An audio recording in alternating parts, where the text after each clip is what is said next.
Praise the Lord.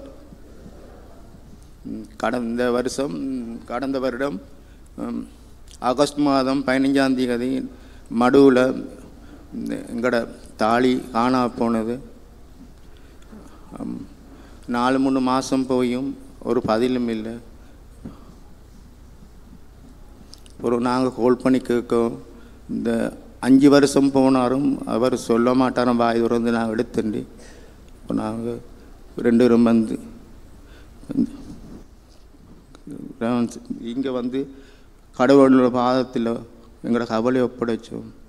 ஆனால் போன மாதம் 19ஆம் தேதி அங்கேருந்து கோல் வந்தது. எங்களுக்கு அவருக்கு நகை கிடைச்சதுண்டு எங்களுக்கு கோல் வந்தது. நாங்கள் போய் அதை வாங்கி கொண்டு வந்தோம். கடவுளுக்கு